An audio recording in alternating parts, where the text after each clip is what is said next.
নমস্কার বন্ধুরা, কৃষক বন্ধু প্রকল্পে 2023 সালের রবি সিজনের টাকা ইতিমধ্যে রাজ্যের সমস্ত কৃষক উপভোক্তাদের ব্যাংক অ্যাকাউন্টে দেওয়া হয়েছে। তবে 2023 সালে রবি সিজনের টাকা পাওয়ার পরেও রাজ্যের বহু কৃষকের মনে প্রশ্ন রয়েছে, কৃষক বন্ধু প্রকল্পের পরবর্তী কিস্তির টাকা অর্থাৎ খারিফ সিজনের টাকা কৃষকদের ব্যাংক অ্যাকাউন্টে কত তারিখে দেবে। তো এই বিষয়ে কিন্তু আজকের এই ভিডিওটিতে আপনাদেরকে বিস্তারিতভাবে জানাতে চলেছি। অর্থাৎ কৃষক বন্ধু প্রকল্পে 2024 সালের যে প্রথম কিস্তির টাকা রয়েছে বা খারিফ সিজনের যে টাকা রয়েছে, সেই টাকা এবার কৃষকদের ব্যাংক অ্যাকাউন্টে কোন মাসে এবং কত তারিখে দেবে সেই বিষয়ে কিন্তু আজকের এই ভিডিওতে জানাবো। অর্থাৎ আপনাদের কি জুন মাসেই টাকা দেবে না জুলাই মাসে আপনাদের টাকা দেবে এবং কত তারিখে টাকা দেবে সেই সমস্ত বিষয় কিন্তু আজকের এই ভিডিওতে জানাবো। এবং এরই পাশাপাশি কৃষি দপ্তর থেকে প্রকাশিত হওয়া যে অফিসিয়ালি নোটিশ রয়েছে, তো সেই নোটিশে কি জানানো হয়েছে সেটাও কিন্তু আজকের এই ভিডিওটিতে আপনাদেরকে বিস্তারিতভাবে জানাবো। তো অবশ্যই আপনারা ভিডিওটি শেষ পর্যন্ত দেখবেন। তো ভিডিওটি শুরু করার আগে আপনাদের কাছে একটি ছোট্ট রিকোয়েস্ট করব, যদি আপনারা এই চ্যানেলে নতুন দর্শক হয়ে থাকেন তাহলে অবশ্যই চ্যানেলটিকে সাবস্ক্রাইব করে পাশে থাকা বেল নোটিফিকেশনটি অন করে রাখবেন, কারণ এই ধরনের ভিডিওর ইনফরমেশন সবার আগে পাওয়ার জন্য।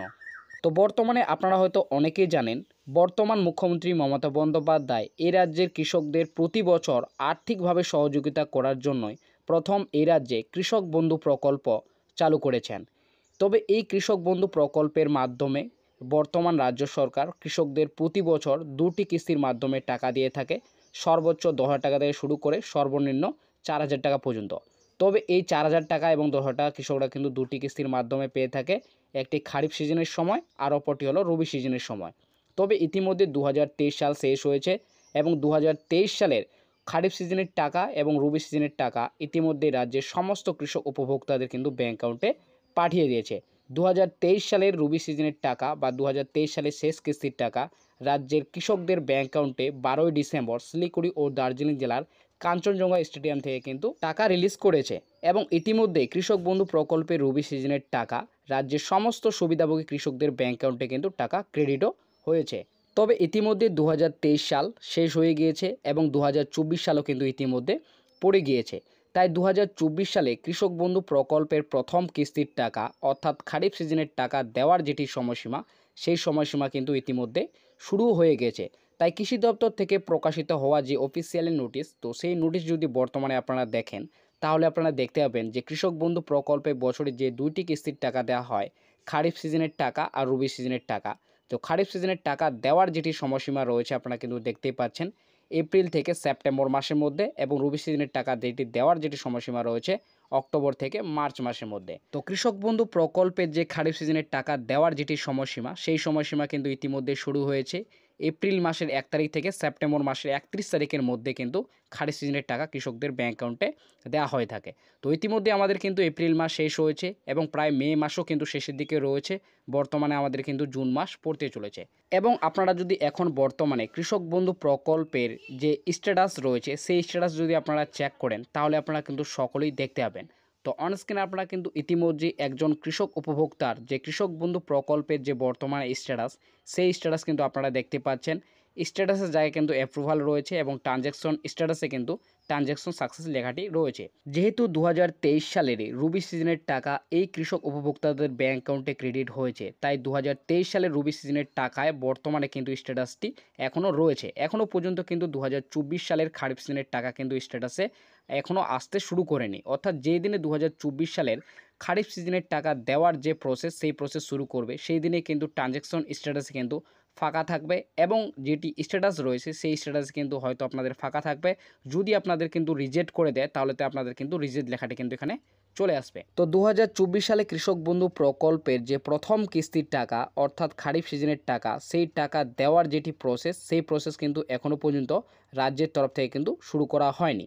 তো আপনাদের মনে বর্তমানে তাহলে প্রশ্ন থাকতে পারে, যেহেতু কৃষক বন্ধু প্রকল্পে খারিফ সিজনের টাকা দেওয়ার যেটি সময়সীমা, সেই সময়সীমা কিন্তু ইতিমধ্যে শুরু হয়েছে, তাহলে এখনও পর্যন্ত কৃষক বন্ধু প্রকল্পের টাকা দেওয়ার যেটি প্রসেস, সেই প্রসেস কী কারণে শুরু করেনি, এবং তাহলে আমাদের ব্যাংক অ্যাকাউন্টে কৃষক বন্ধু প্রকল্পের 2024 সালের খারিফ সিজনের টাকা কোন মাসে এবং কত তারিখে দেবে।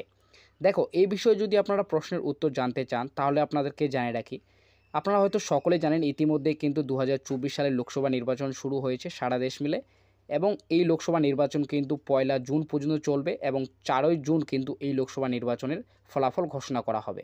যেহেতু এই লোকসভা নির্বাচন সারা দেশ মিলে এখন শুরু হয়েছে, তাই এই লোকসভা নির্বাচনের আগে আপনাদের ব্যাঙ্ক অ্যাকাউন্টে কোনো মতেই কৃষক বন্ধু প্রকল্পের খারিফ সিজনের টাকা দেওয়া কিন্তু সম্ভব নয়। তাই আপনাদের কিন্তু এই লোকসভা নির্বাচন শেষ হওয়ার পরেই এবার কৃষক বন্ধু প্রকল্পের আপনাদের কিন্তু খারিফ সিজনের যে টাকা 2024 সালে সেই টাকাগুলো আপনাদের ব্যাঙ্ক অ্যাকাউন্টে দেওয়া হবে। এবং আপনারা হয়তো সকলে জানেন 2023 সালের কৃষক বন্ধু প্রকল্পের যে খারিফ সিজনের টাকা সেই টাকা কিন্তু আপনাদের গত বছর এপ্রিল মাস থেকে কিন্তু দেওয়া শুরু করেছিল। অর্থাৎ 26শে এপ্রিল থেকে কিন্তু রাজ্যের সমস্ত কৃষক উপভোক্তাদের ব্যাঙ্ক অ্যাকাউন্টে যে খারিফ সিজনের টাকা ছিল 2023 সালের সেই টাকা কিন্তু 26শে এপ্রিলের মধ্যে কিন্তু দেওয়া শুরু করেছিল। তো এবার যেহেতু সামনে আমাদের লোকসভা নির্বাচন শুরু হয়েছে, তাই এই লোকসভা নির্বাচনের আগে কিছুতেই আমাদের কিন্তু টাকা দেওয়া সম্ভব নয়। তাই কিন্তু আপনাদের এবার লোকসভা নির্বাচন শেষ হওয়ার পরেই এবার কিন্তু কৃষক বন্ধু প্রকল্পের 2024 সালের যে খারিফ সিজনের টাকা সেই টাকা কিন্তু আপনাদের ব্যাঙ্ক অ্যাকাউন্টে একটু দেরি করে ঢুকবে। অর্থাৎ লোকসভা নির্বাচন শেষ হওয়ার পরে আপনাদের কিন্তু ব্যাঙ্ক অ্যাকাউন্টে টাকা দেওয়া শুরু করবে। তো আপনারা যদি এই বিষয়ে আরও ভালোভাবে জানতে চান তাহলে আপনাদেরকে বলবো, আপনারা যদি গত বছর যে টাকা দেওয়া হয়েছিল সেইগুলি আপনারা যদি দেখেন, অর্থাৎ 2021 এবং 22 সালের যে খারিফ সিজনের টাকা আপনাদের কোন মাসে এবং কত তারিখে দেওয়া হয়েছিল সেইগুলি যদি আপনারা দেখেন তাহলে আপনারা আরও ভালোভাবে বুঝতে পারবেন যে আপনাদের এবার কোন মাসে এবং কত তারিখে কৃষক বন্ধু প্রকল্পে 2024 সালে খারিফ সিজনের টাকা আপনারা কিন্তু ব্যাঙ্ক অ্যাকাউন্টে পেতে চলেছেন। তো অনস্ক্রিনে আপনারা কিন্তু ইতিমধ্যে দেখতে পাচ্ছেন 2021 সালে যে খারিফ সিজনের টাকা আপনাদের ব্যাঙ্ক অ্যাকাউন্টে দেওয়া হয়েছিল সেটি কিন্তু আপনাদের দেওয়া হয়েছিল 17 জুন 2021 সালে আপনাদের কিন্তু ব্যাঙ্ক অ্যাকাউন্টে দেওয়া হয়েছিল। তারপরে আপনারা দেখতে পাচ্ছেন 2022 সালে যে খারিফ সিজনের টাকা বা প্রথম কিস্তির টাকা আপনাদের দেওয়া হয়েছিল 27শে জুন 2022 সালে আপনাদের কিন্তু খারিফ সিজনের টাকা দেওয়া হয়েছিল। তারপরে আপনারা দেখতে পাচ্ছেন 2023 সালের যে খারিফ সিজনের টাকা বা প্রথম কিস্তির টাকা আপনাদের ব্যাঙ্ক অ্যাকাউন্টে দেওয়া হয়েছিল তা হলো 26শে এপ্রিল। আপনারা হয়তো সকলে জানেন 2023 সালে যেহেতু গ্রাম পঞ্চায়েত ইলেকশন ছিল, তাই গ্রাম পঞ্চায়েত ইলেকশন আগে অর্থাৎ এপ্রিল মাসে আপনাদের কিন্তু 2023 সালের যে খারিফ সিজনের টাকা সেই টাকা আপনাদের ব্যাঙ্ক অ্যাকাউন্টে দেওয়া হয়েছিল। তো এবার 2024 সালের যে ব্যাঙ্ক অ্যাকাউন্টে আপনাদের খারিফ সিজনের টাকা দেওয়া হবে তা হলো কিন্তু আপনাদের জুন মাসে শেষের সপ্তাহে কিংবা আপনাদের জুলাই মাসের ফার্স্ট কিংবা সেকেন্ড সপ্তাহের মধ্যে আপনাদের কিন্তু খারিফ সিজনের টাকা আপনাদের কিন্তু ব্যাঙ্ক অ্যাকাউন্টে দেওয়া হবে। অর্থাৎ জুন মাসে আপনাদের কিন্তু 26 তারিখের পর থেকে আপনাদের কিন্তু ব্যাঙ্ক অ্যাকাউন্টে 2024 সালের যে খারিফ সিজনের টাকা সেই টাকা কিন্তু আপনাদের দেওয়ার যে প্রসেস সেই প্রসেস হয়তো আপনাদের কিন্তু শুরু করতে পারে এবং জুন মাসের মধ্যে আপনাদের ব্যাঙ্ক অ্যাকাউন্টে টাকা ঢুকতে পারে কিংবা আপনাদের কিন্তু জুলাই মাসের প্রথম কিংবা দ্বিতীয় সপ্তাহের মধ্যে কিন্তু এবার আপনাদের ব্যাঙ্ক অ্যাকাউন্টে টাকা ঢুকতে পারে। তো এই বিষয়ে আপনাদের বর্তমানে কি মতামত রয়েছে অবশ্যই আমাকে ভিডিওর কমেন্ট বক্সে আপনারা কমেন্ট করে জানাবেন। আপনাদের যদি মনে হয় যে জুন মাসে টাকা দেবে না জুলাই মাসের টাকা দেবে সেই মোটামুটি আপনারা কিন্তু অবশ্যই আমাকে ভিডিওর কমেন্ট বক্সে কমেন্ট করে জানিয়ে দেবেন।